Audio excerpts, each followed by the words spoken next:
And our speaker today is Dr. Jonathan Aguilar. He's the K-State Water Resource Engineer. He is based out of Garden City, but basically covers, I believe, all, if not most of Kansas. And he's going to be presenting getting the most out of your irrigation water.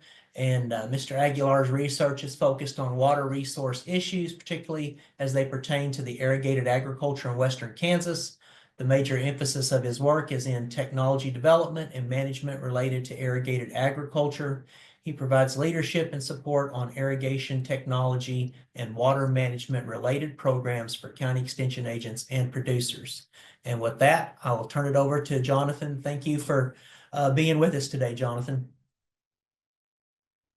Good afternoon, everyone. So thank you very much for this opportunity. So I will do my thing to share my slides. Okay. Okay, good. Again, good afternoon. And thank you for having me here at the Crop Talk. I think this is a timely conversation. I know that the water right now is frozen, so we could not do anything out of it, but we could do something in terms of planning and doing uh, planning for the next cropping season as well as beyond it. So again, my name is Jonathan Aguilar, and I'm located here in Garden City. But I basically cover most of the state. And actually, one of the things that I will be sharing here are some of the lessons that we have learned as we go around the state and trying to help producers become more efficient in their use of water. So this is a general overview. Just go go and talk out again why we irrigate, some irrigation management tools, planning tools, as well as some irrigation tool scheduling tools. But I'll change a little bit some of the conversation here as we go along, and also ask you around from time to time with some questions that are pertaining to this one. So we know that Kansas itself is has about 3 million acres of irrigated land, and most of it are located towards the western part of the state. But as we go along and over the years, those irrigated fields has become more of an sprinkler irrigation system rather than a flood irrigation system. When the irrigation system came out, it's mostly flood irrigation, but now it has shifted to more of the sprinkler irrigation. Kudos to all the farmers who are now moving towards a more efficient system. In terms of crops that are being irrigated, I think we probably all know that corn is still the most irrigated acres across the state. However, we are also seeing an increase in soybean irrigated acres, and it has already changed from the grain sorghum, to now more of the soybeans. So we know that many farmers are already changing some of their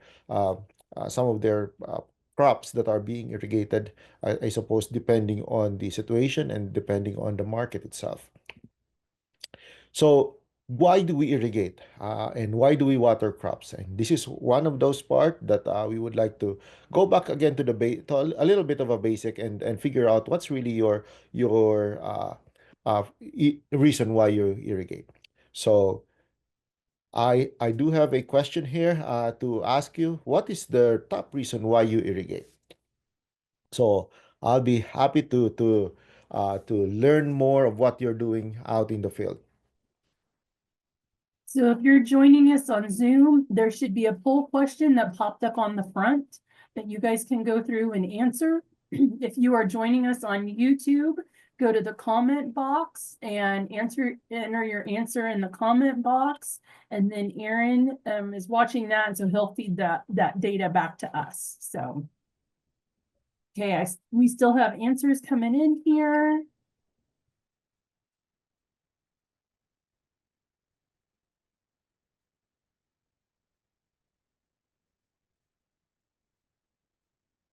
Okay, we'll give you about 5 more seconds to get any answers in.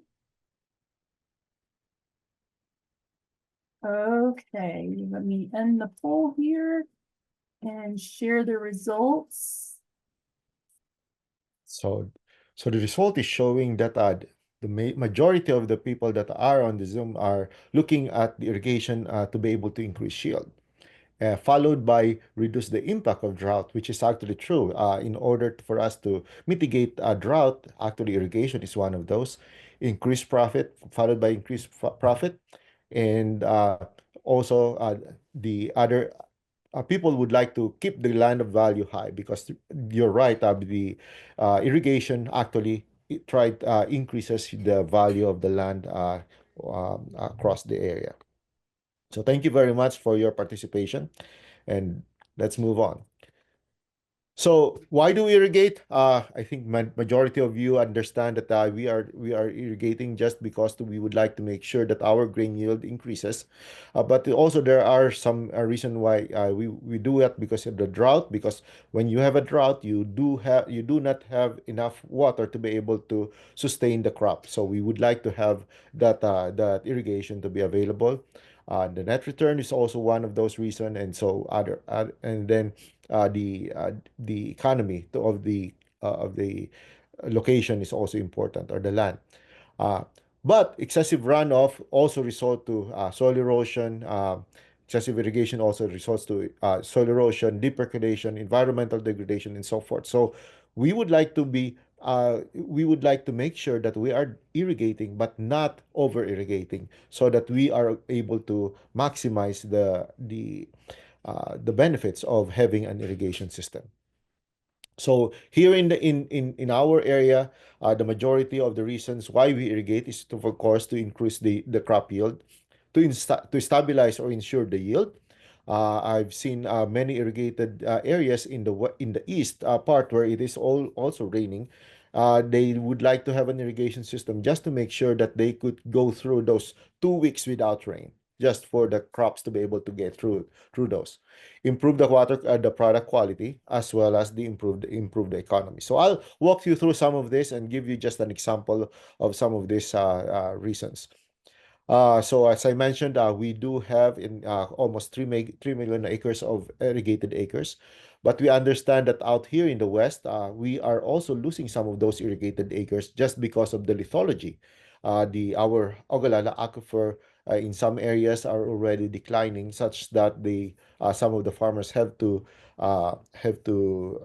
abandon some of their irrigated acres. And in fact, we did have about a big number of those are actually being abandoned, 39% in GMD1, for example, compared with 1989. However, in total, we are still stable in terms from the state, because we are actually gaining more irrigated acres out in the east and the south central. So we are gaining some irrigated acres. So the reasoning, well, we've just mentioned about to be able to ensure that there is crop during those 2 weeks without rainfall. So those are actually some of the reason why my producers are trying to get irrigated acres into their land. This is another way of showing it, that we are losing the irrigated acres down here in the west, but we are gaining up to 93% increase in terms of out there in the eastern side of the state, because it does reduce the risk of rainfall variability. And as we talk about variable rain, we are making sure that we are able to address those, particularly during the drought conditions. And this is not just Kansas. So we have seen this also being the trend even in across the country. So you would think that Mississippi will not have a lot of irrigated acres, or even in Georgia, in Florida. So we've seen an increase of irrigated acres as we go farther east. And this is, again, going back to that idea that the variability of the rainfall events is actually driving the shift to irrigated acres. When we look at the characteristic of that irrigation water, or the need for irrigation, it varies across the different types of crops. But basically, we are trying to target the application of that water at the most critical point of the crop, so that we could maximize the benefit of irrigation. So this is just an example of the water use pattern for corn, which typically is towards the growth stage, reproductive stage, as well as the latter part of the stage. And why is it important? Because if we talk of limited irrigation, or probably if you have just one application of that water, there is a possibility that you could maximize that benefit. So, for example, this study that was done in Scandia, K-State farm in Scandia, for several years they were able to show that if you are able to apply that water, that 1 inch of water, just 1 inch at tassel, you could basically double or more than double the yield from your crop. And as you could see, as you apply more water uh, other than the tassel time, there is actually a diminishing effect of that water. So if there is a chance for us to be able to maximize that water that you are going to apply in the field, uh, it's during the tassel. So make sure that you have water during the tassel time, and you are going to maximize the benefit of irrigation. Okay, so talking about yield for corn, do you know how much? Could anybody tell me what's the highest recorded yield of corn that outside in the field that you could have? So the poll is open, and it's open for any numbers. Do you know what's the highest yield that a farmer could get out in the field for corn? So folks who are on Zoom, there is a short answer box for you to type in numbers on. For folks who are joining on YouTube, put them in the chat box and we will get them. At the moment, we've got answers rolling in. We'll give you about 5 more seconds to pick your highest reported yield for corn.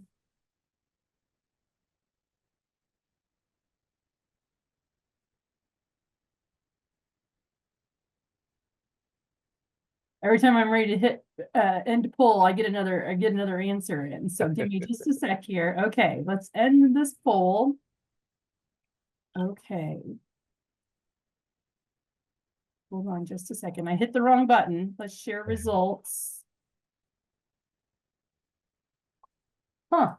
It is not coming across here. So let me get back to, I can read you what we've got for answers. Yeah, we could always adjust. Yes. Okay. What I've got for answers here, 270, 500, 518, Higher. 600. Yep. 560, 634, 300 plus, 600, 600, 606, 652, 200, 600, 650, or 600 plus. So there was a lot of 600s that popped up in that discussion, Jonathan. Well, we've got some people that really know the answer, because the answer is 616 bushels. This was recorded in 2019. At that time, the national average was 167. In Kansas, in irrigated acres, it's about 304 bushels per acre. So this might be a surprise for many. For some, it might not. But I just want to show this because there is a possibility for corn to be able to yield this much. In Kansas irrigated, we still have a room to be able to improve our bushels. And one thing that I would like to again mention, this is under the irrigated category, so there is a possibility to be able to get that much. It's under the strip till and minimal till ridge till category, using a Pioneer 1197. So we call this as a yield gap. So we know that there is a possibility for the corn to be able to yield 600 bushels, but we are only getting to 300 because we know also that there is a lot of things that could happen from the time that you put that seed on the ground. It will have to deal with a lot of issues, and this is what we call the yield gap: the weather, the insects, pest and disease, nutrients, the seeding rate, or even just the seeding positioning, weed control, and of course water management are all of those issues that tries to increase that yield gap. So we have the potential of 600 plus, but we are only getting about 300. So we still need to be able to get through the yield gap and be able to reduce this issue. So that brings us to the conversation of really just trying to figure out what are the things that we could do on our field to be able to increase that capacity. So we know for sure that we've got the irrigated acres, which is the blue line on the top, and then the dryland acres, the dryland yield, which is the red uh, lines on the bottom of this graph. But also on the back side of this graph are also the shaded yellows. Those shaded yellows are actually the years that we consider drought in Kansas. As you could see, even if you've got irrigated acres, you are going to be dealing with, you are going to be affected by the drought. However, the magnitude for which those drought is going to affect your yield is going to be much, much higher or much, much drastic in the dryland condition compared with irrigated acres. So this is one of the reason, those that have answered the question a while ago, this is the reason why irrigation is also being used to be able to manage the drought, because we know that it is going to be an effective tool for drought mitigation. So if you are a farmer and this is the only and the crop that you have is the only income that you are going to get, most likely you are going to choose the irrigated acres because it has more stability compared with a very drastic um, impact of drought on the dryland condition. So going back to what you could possibly do to be able to make the most out of your irrigation water, I have categorized them into seven. So seven tips here, and I'm going through each of them as you go through.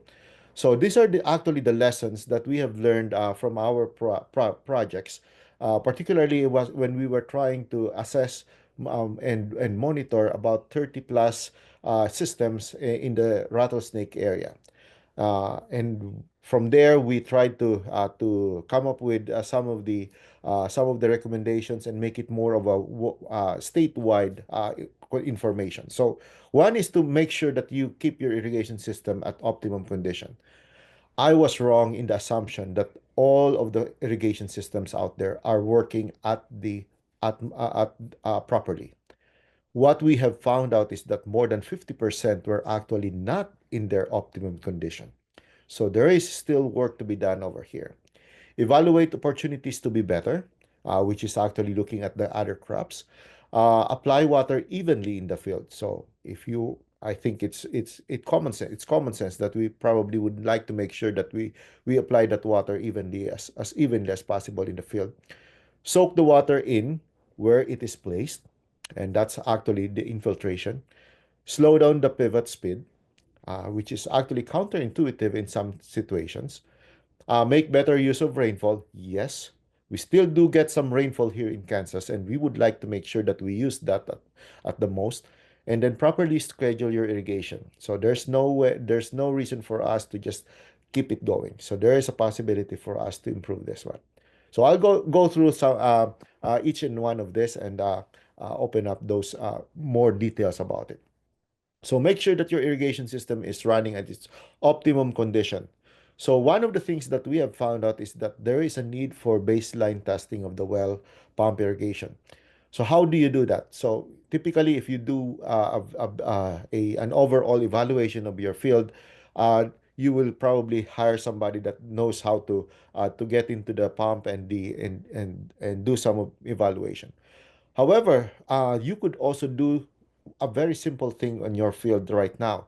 You can compare the flow rate and pressure of your system to what we call the sprinkler package design. So this is typically the chart that you have on your panel. You would like to make sure that what you are getting out in the field is the same as what the sprinkler packages.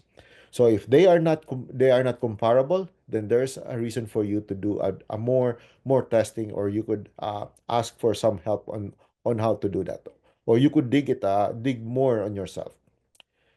One thing that we also assume is that regulators are going to perform over a lifetime.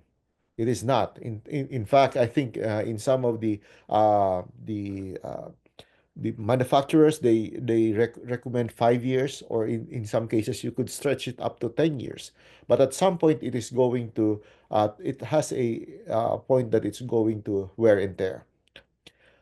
If needed, you might have to re-orifice your package, adjust the impellers, speed the pump engine, modify the generator pulley, because sometimes the focus of the generator or of the engine setting is to be able to get that 480 volts, which is good. But also, you have to account for what is the pressure that you really need in your system. Because even though you get a 480 volts and your pressure is still low, then you are probably not going to have a good performing system. And the fifth one is, if the well can sustain the yield, reduce pivot flow rate to 5.4 or 6.7 gallons per minute per acre, which is applicable for most row crops. In our area, we get about, on an average, about at 0.2 to 0.30 ET, inches of ET available for us. So there, if you could possibly do that, you could actually get the most out of your water with that. So check your irrigation system if it is operational or need maintenance, or has some any uniformity testing. We have been doing some of the center pivot testing by just uniformity, and we have found some issues about it. So for one, Danny Rogers, I get this data from Danny Rogers, new system. He did some uniformity testing. What we would like is the portion on the A. The portion of the A is what we call a uniform application. It's not. If it is intended to put in about a half or 0.4 of an inch, then let it have about 0.4 of an inch. So it's actually going to be variable, but it's still within that area. The B, actually, he was able to catch one of the leaks in that system. So the leak was actually putting more than half, almost twice of the water that is really needed. The portion on the C is actually, during the installation, they switch the nozzle packages. So in the closer to the pivot point, it was putting a little bit more compared to what it is as you go down the line.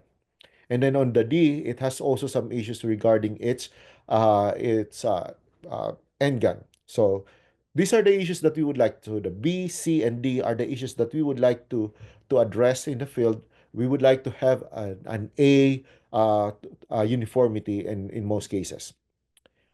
Here, just recently, I was walking in a recently re-nozzled pivot on a WaterTech farm. So as you could imagine, you would probably expect that the system is doing good. Well, as I was walking through that system, it was running. I did found that there were some partially open valve. So what do you expect if it is a partially open valve? Then it's probably not going to apply the right amount of water. And also, if you look closely, again, I was not even holding the chart yet, but I already noticed some missing and mismatched nozzles. So these are the things that you would like to do prior to the season, just to make sure that you are actually uh, d- uh, getting the most out of your irrigation system. This is going to be hard to do when the crop is already out. Number two, so evaluate opportunities for better water use. What we have seen with some of the farmers is that when they created an all-farm water use spreadsheet, they were able to see, oh, okay, so my corn seems to be getting a lot more of what I have in terms of irrigation, and maybe I could shift into different types of crops. So if you group them, the water used by crop, you could actually do some evaluation of your system and see, okay, maybe I could focus more on having this type of crops rather than this, because it seems like I could be able to work with what I have in terms of my water use. And in most cases, we would like you to focus more on uh, not on the total yield, but actually use the yield per unit water used, or what we call the crop water use efficiency.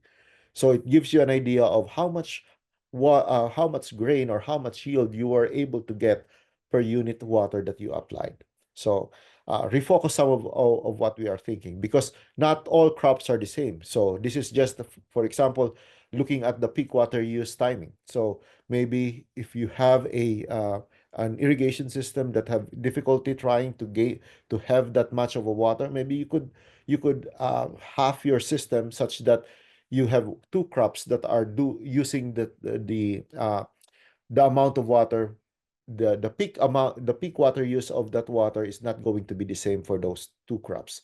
So you could spread out the water use for that system. Or depending on what you have on your system, you might be looking at, maybe I don't have to be looking at corn right now. Maybe since I only have a small allocation, maybe focus more on the grain sorghum or some other crops that probably doesn't need that much of a water to be able to attain the yield that you would like to get. So again, just looking at all of those options when you are doing those assessments. So the next item here is apply water evenly in the field. So it makes sense. If you're going to put water, an inch of water, you would like to get that water 1 inch all throughout. But we do have a very complex system. So one, you would like to make sure that you have your pressure going on properly maintained. So 5 psi more than the regular setting is typically what we would like to have you to maintain, just because those pressure regulators are going only to work if they have 5 psi more than what it is rated for. If it is less than that, it's not going to work well. Monitor the center pivot system and tower pressure. So if you have those devices, or you have your monitoring subscription, look at them, because particularly in some of those high-end or the higher locations of your field, your pressure might not be enough.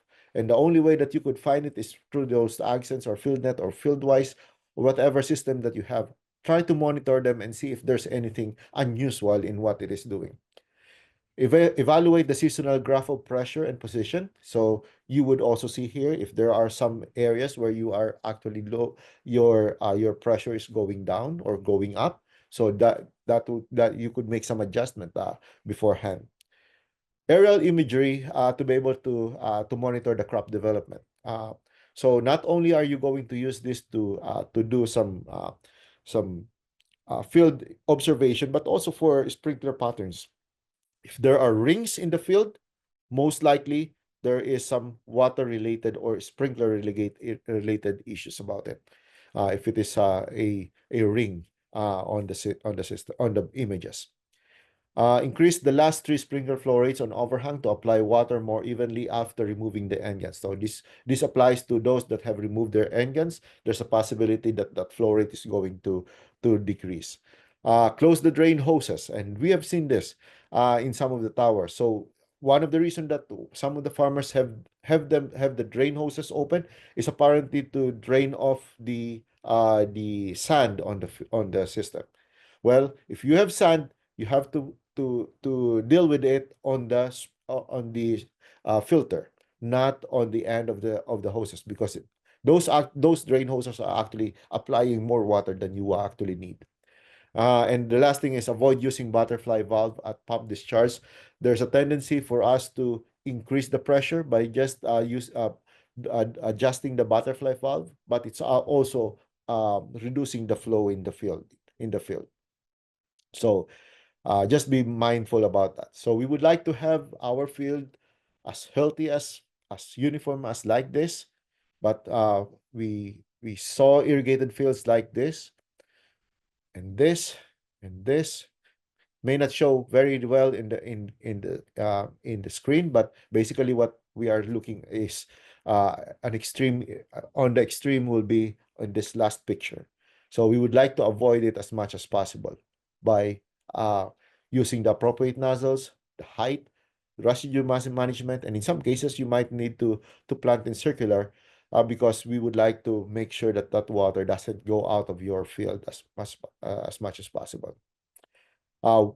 Even though those pivots are working, there are probably some areas where it might not be applying the right amount of water. And the only way that we could do it is by doing some uniformity test.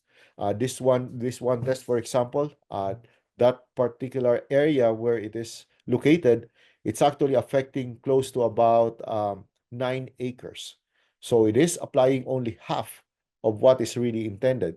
So how much does it cost? Well, it's actually costing you about 550 bushels of a because you are not able to apply that amount of water that is needed. And in an extreme event, it could also affect the amount of yield that you are going to have. So those are the things that you would like to do. Just show this because in terms of when we talk about irrigation, we would like to make sure that we maximize our efficiency. All of these are our strategies to be able to do that. And we know that it's not always the same every day. So this is an example of evapotranspiration, or the demand of water for the crop. And in some cases, it could be 0.4 in a day, or it could be as low as about 0.15 in a day. So it's just a matter of trying to catch up with what is really needed in this region. Okay, been talking for quite a while, so I'd like to have another question. So if drought is imminent and you cannot catch up with the ET, or the evapotranspiration, what is the typical way that you address this? Do you keep on irrigating the circle, or you just focus on the half of the circle? Okay, the poll is up. We've got answers rolling in, so keep them on coming.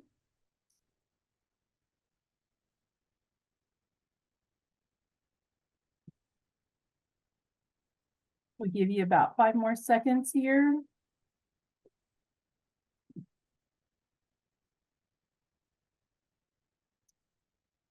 Okay, here you go, Jonathan. Here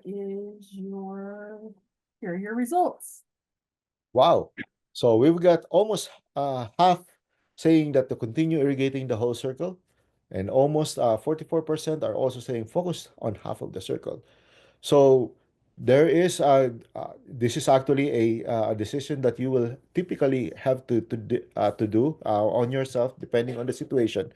But in terms of what do you call it, RMA, they actually considered focusing on half of the circle as one of the mitigation for if you are really in the middle of the drought. So depending on the situation, these are both options that you could possibly do. Um, Jonathan, it's probably going to depend on what the forecast is, doesn't it, a as little well bit?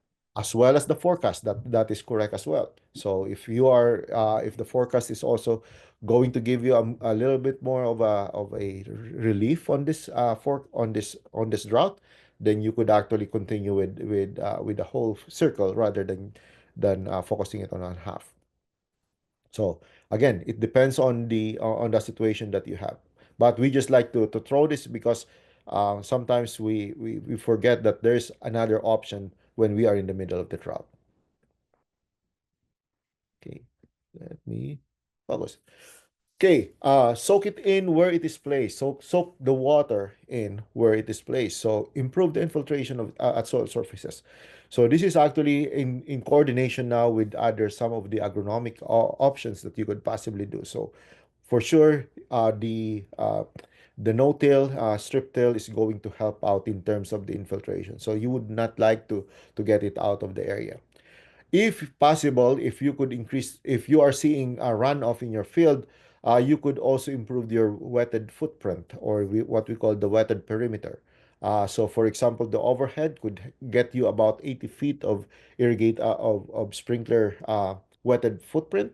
When you are dealing with the bubblers, you are only getting into about 3 feet of wetted diameter.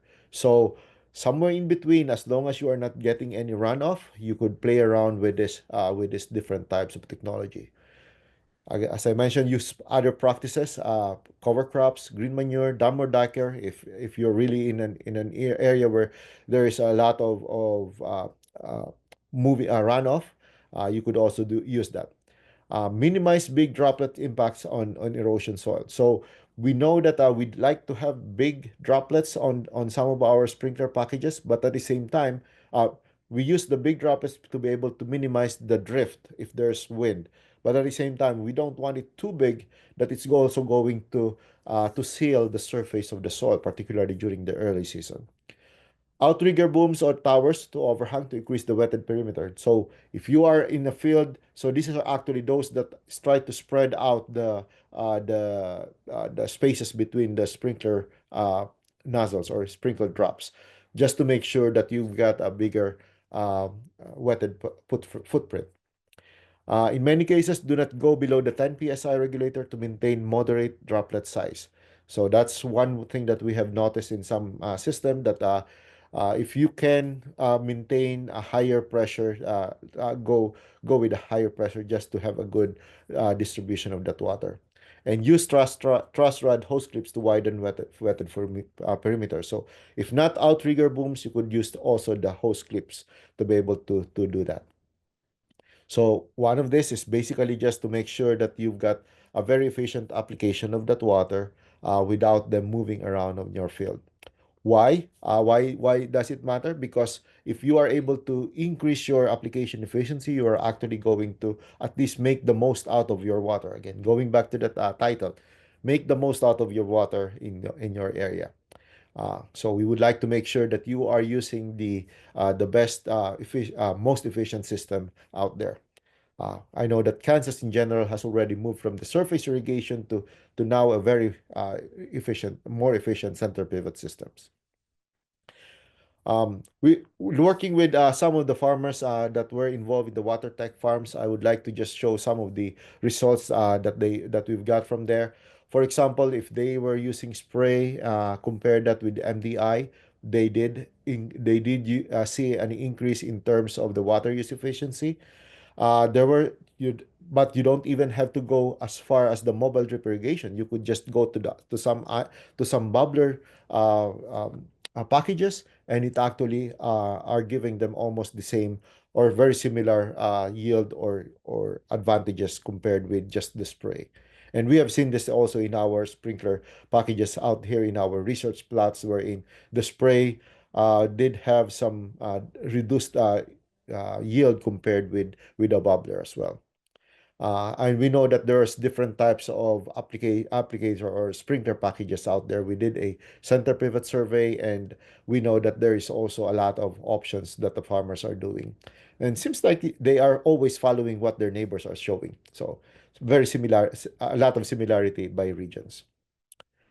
Okay, just a quick check again. Irrigation efficiency is a fixed value. Is it true or false? Okay, the poll is up on your screen. We've got answers rolling in here.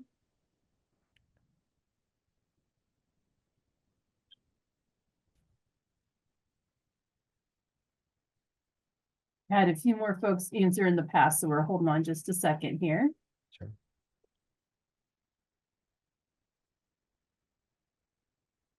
Okay, we'll go ahead and end the poll.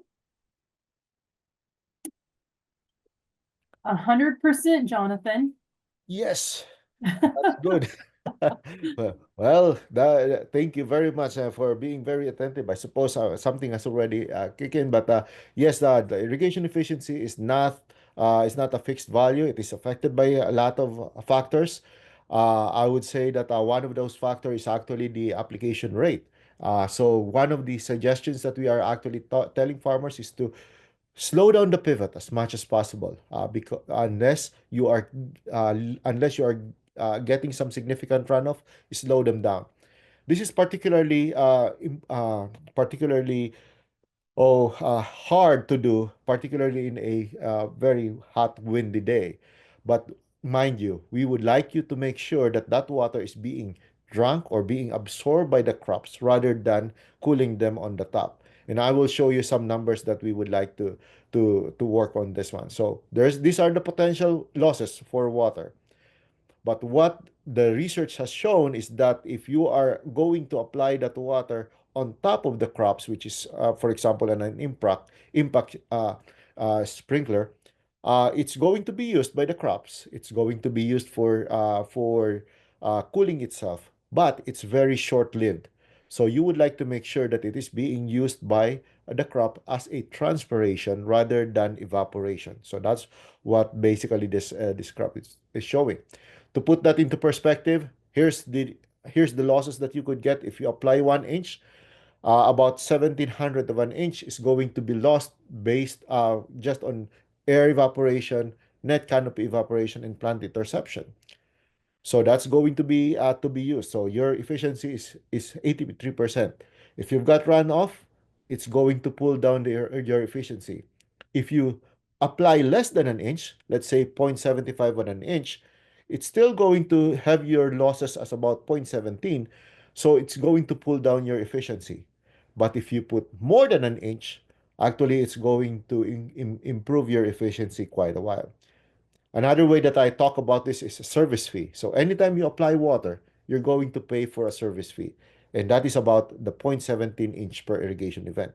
So you would like to make sure that you would put all of those water as much as possible on the ground for the crops to be able to use as evapotranspiration. And I think farmers are already doing this. We have seen in our survey that majority there's a lot more people have already been lowering down that application that drops such that the application efficiency is going to be better. Uh, Subsurface dish is one of those that don't really have a lot of those issues, so they could apply more frequently in the field. Uh, and these are just some of the proof that that concept is actually true. And I'm not going to, in the interest of time, I'm just going to move forward with a few more items here. So make better use of rainfall.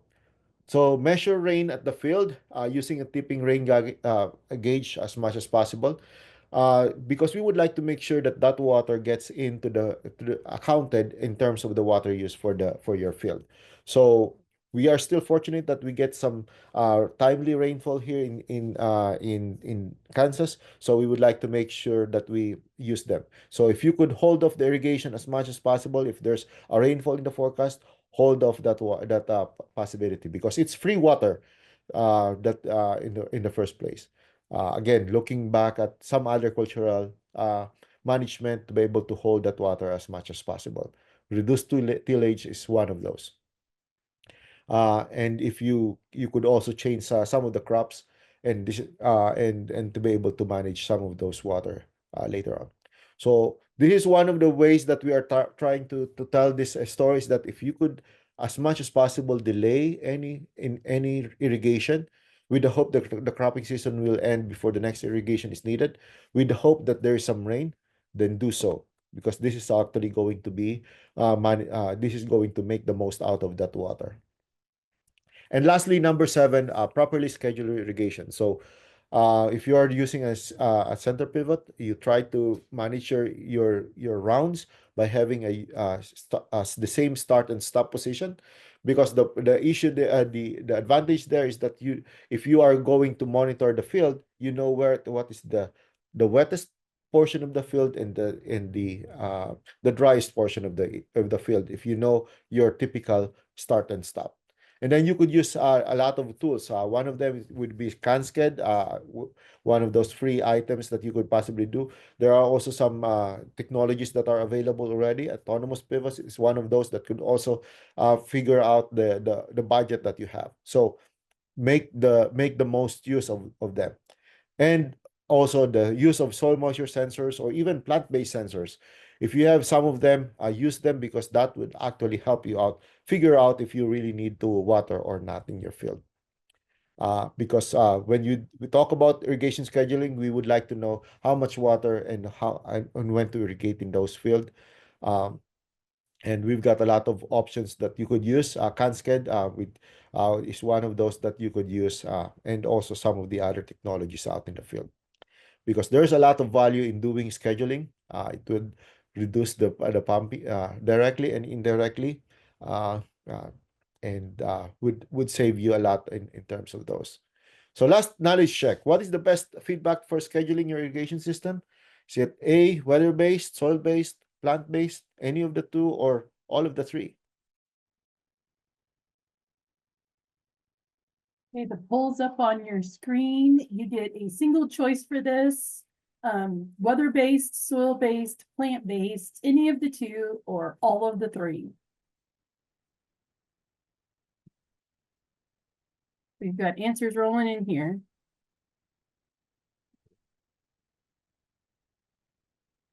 Okay, here we go, Jonathan. Here are your results. Well, that's fantastic. Thank you very much for knowing. Because even my smartphone gets doesn't sometimes doesn't work all the time. So yes, if you've got one, that's good. If you've got two, it's better. But if you've got three of those feedback, that's actually the best way that you could do, because one of them may fail with you on the middle of the system of the season. So having a backup is actually better. So I'll just walk you through some of this. In the interest of time, just mention a few of those tools for weather-based. We've got the CanSCAD. Having an ET gauge or atmometer is also going to work you out. If you are in some other nearby area, Texas has some tools as well, and K-State Mesonet is actually very useful in be able to give you some idea if you need to water or not. Soil-based, there's a lot of things that is available also from the market. Most of them are actually under the category of the electrical resistance and electromagnetic. Um, Use them based on your comfort level, but they're also going to be useful for you. Plant-based, there are dendrometers, SMOT, and then microtensiometers. Dendrometers, Phytech in the market is one of those that is under this category. But just getting out there, trying to see if they really need water is actually very important also. Uh, it all because irrigation scheduling starts by knowing what you have to manage. So again, I've shown you some of this. This is a CanSCAD, and this is just a snapshot of what we were monitoring a field in the rattlesnake area. If you could get the water right close to between the yellow, the orange and the blue, that's actually better because you are going to improve your efficiency there. So again, these are just proof, and there are some handouts that you could look more closely on this one. But in the interest of time, I'm just going to show you some of the results that we have been monitoring in the field in the past few years. And there are also some the soil moisture sensors available on the web, and we've got some YouTube that you could look at what they offer. And we've got tips from the bookstore. And going through again some of this, going back to the all of those seven, make sure that it is working right. Look for opportunities that you could do to make it better. Apply the water evenly. Don't let the runoff reduce your water use. Slow down the pivot as much as possible. Make better use of rainfall and schedule your irrigation properly. So with that, we've got other products out there, but I'm not going to walk you through. You could always go to our mobile irrigation lab. Mylab.ksu.edu is the website, and you could see more of this later on those website. So with the interest of time, I'm going to just go through. This is crop water allocator, again, another tool that you could do. But otherwise, I'll be open for questioning it.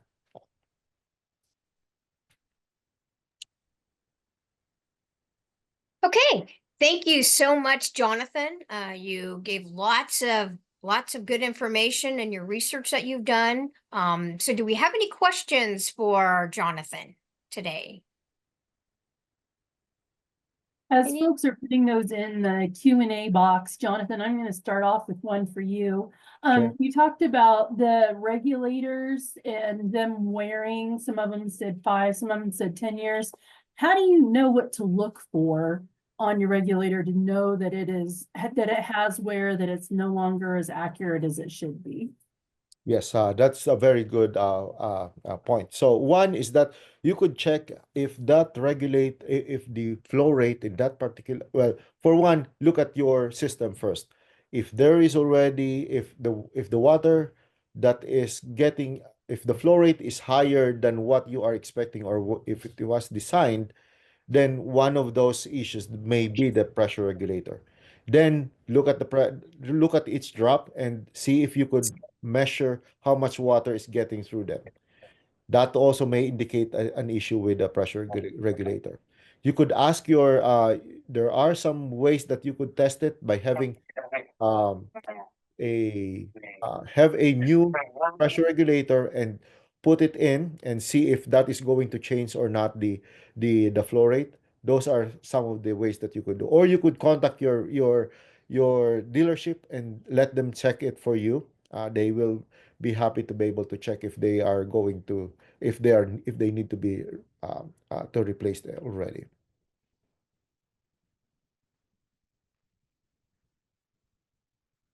Okay, do we have any questions on YouTube, Aaron? We don't have any questions on YouTube at this time. Okay, while we're waiting for questions to come in, I might remind you, Stacy reminded you at the very beginning that we truly do appreciate your evaluations. So you can either click there on the link, and the link will be in the chat as well, or you can take your phone and use the QR code, but we truly do appreciate that. So if you take the time now and do this quick evaluation, it won't take you but maybe a minute or two. And also join us for next Tuesday, the 25th, for our next Crop Talk series, which is on leveraging some precision ag tools, because I know you guys use those all out there. And we are fortunate to have Dr. Deepak Jossi join us at noon to 1 p.m. That's Central Standard Time next Tuesday, February 25th. So there's still a little bit of time for questions here. So do we have any more questions that happen to come in? We do have one in the Q&A. Jonathan, Okay. are you doing anything with AI and irrigation? What could you repeat that again? Yes, are you doing anything with AI, artificial intelligence and irrigation? We have not yet. So that's actually a very good area to be able to work with through because they are there are some there are already some tools that are available that could possibly do some AI. However, talking with some of the manufacturers of this irrigation system, one thing that they would not like to do is to get the irrigation system do all the things by themselves. They would like to have some interaction still with the owner or the irrigator. So they would, I think it goes to the idea that if there are some liability that they have to deal with, so there is still they would not like to to go that route yet. But there are already available technologies. It's just probably not yet on the horizon or not ready yet for people to be able to use. But uh, a good area to work with as well. Excellent. Thanks, Jonathan. There is another question. Have you ever seen any research on the EcoSolve water enhancement device as it relates to water efficiency? So I have not particularly in this particular product. But I know that there are some products out there that try to enhance the water on the water before it is being applied in the field. So I don't have a good sense of what's actually working or not yet.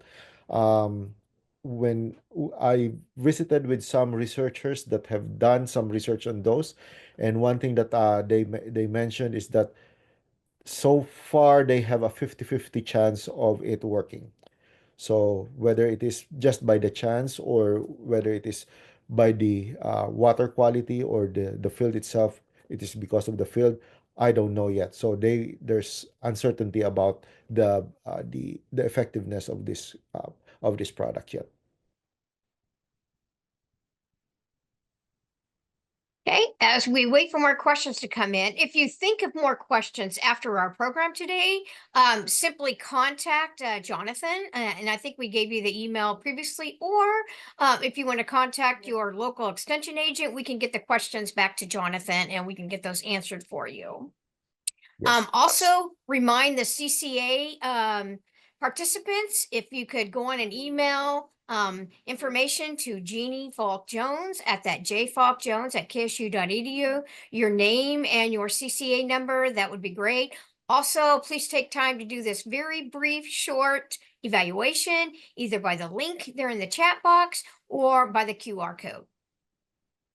Any more questions? If not, I have 1 o'clock right straight up. So it looks like we're done for today, unless we have more questions, last minute questions. Looks like one just popped up in the chat box here on Zoom. Okay. So you want to read that, Aaron? Yeah, I will. Is it true that, sorry, it just scrolled on me, that efficiency loss isn't substantially affected by height of the nozzles?